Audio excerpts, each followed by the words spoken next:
পাহাড়ের গা বেয়ে হু হু আওয়াজে বাতাস বইছে। পাহাড়ের ধারে ধারে লম্বা লম্বা পাইন আর দেবদারু গাছগুলি বাতাসে এদিক ওদিক হচ্ছে। সেখানে একটা ছোট্ট ভুতুড়ে পাহাড় রয়েছে, কিছু গাছপালা আর ঝোপঝাড়ে ঢাকা। পাহাড়ের অন্যদিকে একটি গ্রাম রয়েছে। গ্রামের মানুষজনরা খুবই ব্যস্ত। তারা কি নিয়ে ব্যস্ত?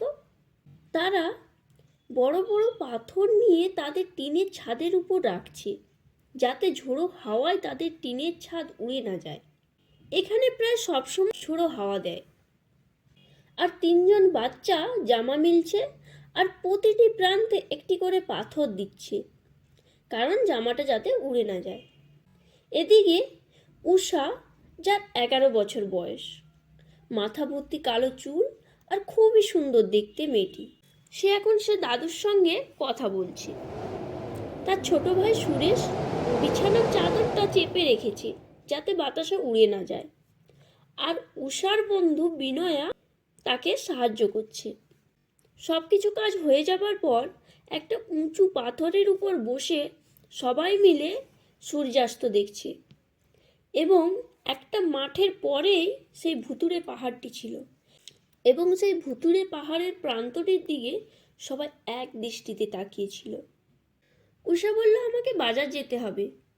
বিনয়া বলল, আমিও যাব। তখন উষা বলল, না, তোকে আজ যেতে হবে না। সুরেশ বলল, আমিও যাব। সুরেশের বয়স 8 বছর। 3 মাইলের রাস্তা, আর সুরেশ সবসময় বাজার যাওয়ার জন্য প্রস্তুত। উষা তখন বলল, তোমার যাওয়ার কোনো দরকার নেই, তুমি দাদুকে কাঠ কাটতে সাহায্য করো। তখন সুরেশ বলল, তোমাকে একা একা ভয় লাগবে না তো? ওই ভুতুড়ে পাহাড়ে কিন্তু ভূত আছে। তখন উষা বলল, আমি অন্ধকার হওয়ার আগেই ফিরে আসব, দিনের বেলায় ভূতেরা আবির্ভূত হয় না। বিনয়া জিজ্ঞেস করল, সেখানে কি অনেকগুলো ভূত আছে? তখন দাদু হেসে বলল, হ্যাঁ, অনেক ভূত আছে।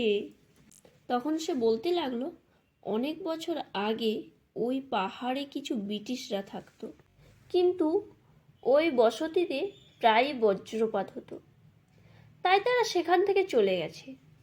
কিন্তু তারা যদি চলে গেছে, তাহলে ওখানে ভূতেরা আসবে কি করে? দাদু তখন বলল, একবার ভয়ঙ্কর ঝড়ের সময় বাড়ির একদিকে বাজ পড়ে সবাই মারা গেছে, এমনকি বাচ্চারাও মারা গেছে। সুরেশ বলল, কতজন বাচ্চা? 2 জন, একটি ছেলে ও তার বোন। দাদু বলল, আমি দেখেছি তাদের চাঁদের আলোয় খেলা করতে। সুরেশ বলল, তুমি কি ভয় পাও না? না, বুড়ো মানুষেরা ভূতে ভয় পায় না। উষা দুপুর 2টোর দিকে বাজারে বেরিয়ে যায়। 1 ঘন্টার পথ। এই পথে যাওয়ার সময় সে দেখতে পেল সেই পথটি পুরো সর্ষে ফুলে ঢাকা হয়ে রয়েছে। সে যেন হলুদ রঙের একটা মাঠ পেরিয়ে যাচ্ছে। তারপর পাহাড়ের উঁচু নিচু পথ এবং তার সোজাসুজি সেই ধ্বংসাবশেষ পেরিয়ে বাজার পৌঁছালো। উষা বাজার থেকে কিছু মশলাপাতি, চিনি এবং ম্যাচিস কিনল, এবং এখান থেকে কিছু টাকা নিজের কাছে রাখলো। এরপর সে নিজের জন্য একটা হার কিনল আর তার ভাইয়ের জন্য কিছু মার্বেল কিনল। বাজারের কাছে তার মাসি বাড়ি, তাই সব কাজ সেরে সে মাসির সঙ্গে দেখা করতে গেল। তারপর মাসি চা বানিয়ে দিল, এবং চা পান করতে করতে তারা কথা বলতে থাকলো। এমন সময় উষা দেখলো যে পাহাড়ের উপর কালো মেঘ ছেয়ে গেছে।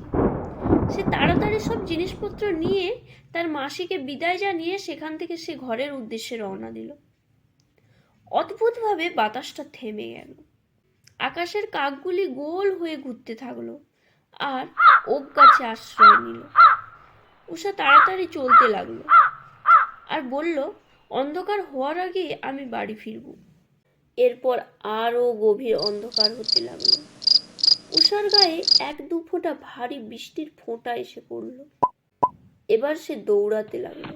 তারপর একটা বিদ্যুতের ঝলকানি এসে পড়ল। তারপর আবার সবকিছু অন্ধকার হয়ে গেল। উষা ভাবতে লাগলো, আমাকে এই ধ্বংসাবশেষেই আশ্রয় নিতে হবে, এখন আর আমি বাড়ি ফিরতে পারবো না। সে ধ্বংসাবশেষের কাছে এলো এবং সে এমন একটা জায়গা বেছে নিল যাতে বৃষ্টির জল তার গায়ে কম পড়ে।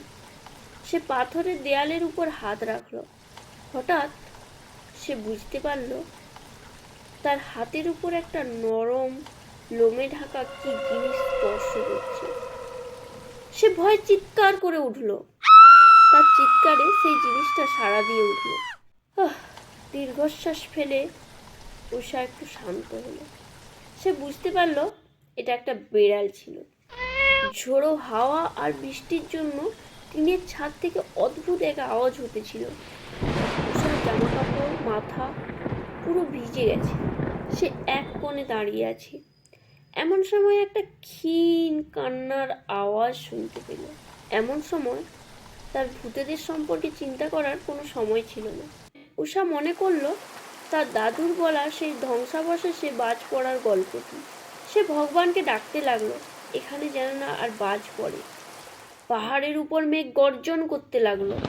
ধ্বংসাবশেষের উপর একের পর এক আলোর ঝলকানি এসে পড়ল। তারপর বাজ পড়ার বিশাল আওয়াজ। উষা ভয়ে ভয়ে এগিয়ে যাচ্ছে। এমন সময় সে দুটো বাচ্চার ছায়া দেখতে পেল। বিদ্যুতের ঝলকানিতে ভুতুড়ে দুটি বাচ্চার ছায়া দেখতে পেল। তারপর আবার যেন সবকিছু অন্ধকার হয়ে গেল। উষা ভয়ে কাঁপতে লাগলো। তার হৃৎপিণ্ডটা জোরে জোরে আওয়াজ করতে লাগলো। এবার সে দৌড়াতে লাগলো। এক হাত মতো দূরত্ব। তখন উষার বিপরীত দিকে কিছু একটা বা কেউ যেন একটা পড়ে গেল। উষা অন্ধকারে এক পা করে হাঁটতে লাগলো। হাঁটতে গিয়ে তার পায়ে কি একটা হোঁচট খেল। সে এবার ভয়ে চিৎকার করে উঠল এবং তক্ষুনি আরও কেউ যেন চিৎকার করে উঠল। হঠাৎ সেটা একটা ছেলের চিৎকার। উষা চিনতে পারল তার কণ্ঠস্বর। সুরেশ, উষা, বিনয়া। তারা একে অপরকে জড়িয়ে ধরল এবং অবাক হয়ে গেল। আনন্দে তারা একে অপরের নাম বলতে লাগলো। তারপর উষা বলল, আমি ভাবলাম তোমরা ভূত। সুরেশ বলল, আমিও তো ভাবলাম তুমি ভূত। বিনয়া তখন বলল, যখন অন্ধকার হয়ে আসছিল তখন আমরা তোমাকে খোঁজার জন্য বেরিয়েছিলাম। তারপরেই ঝড় শুরু হয়ে গেল। উষা বলল, চলো একসঙ্গে বাড়ি ফিরি। বিনয়া বলল, এই অন্ধকারে বৃষ্টির মধ্যে রাস্তাঘাটে যাওয়া সুবিধাজনক নয়, আমরা এখানেই অপেক্ষা করি। সুরেশ বলল, আমাদেরকে সকাল পর্যন্ত অপেক্ষা করতে হবে। আমার এখন খুব খিদে পেয়েছে। ঝড় চলতে লাগলো, কিন্তু এখন আর তারা ভয় পেল না। ভোরের দিকে বৃষ্টি থামলো। তারপর তার ভোরের পাখির গান শুনতে পেল, ধূসর আকাশ আর ফুলের কুঁড়ির গন্ধ পেল। উষা বলল, চলো যাওয়া যাক। ধ্বংসাবশেষ থেকে যেতে যেতে আকাশটা ধূসর থেকে গোলাপি হয়ে গেল। তখন তারা কিছুটা দূরত্বে পৌঁছালো। উষা পিছন ঘুরে বলতে লাগলো, দেয়ালের পিছনে তোমরা কিছু দেখতে পাচ্ছ? কেউ যেন হাত নাড়ছে। বিনয়া বলল, তাল গাছগুলি। তারা শুনতে পাচ্ছে কেউ যেন তাদের বিদায় জানাচ্ছে। কে বিদায় জানাচ্ছে? উষা বলল, আমি কিছুর আওয়াজ শুনতে পাচ্ছি। বিনয়া বলল, এটা অবশ্যই বাতাস। উষা আবার পিছন দিক ঘুরে তাকালো। সূর্য উঠে গেছে। সুরেশ বলল, আমি খুব ক্ষুধার্ত, তাড়াতাড়ি এসো। তারা তাড়াতাড়ি করে গ্রামের দিকে চলতে লাগলো।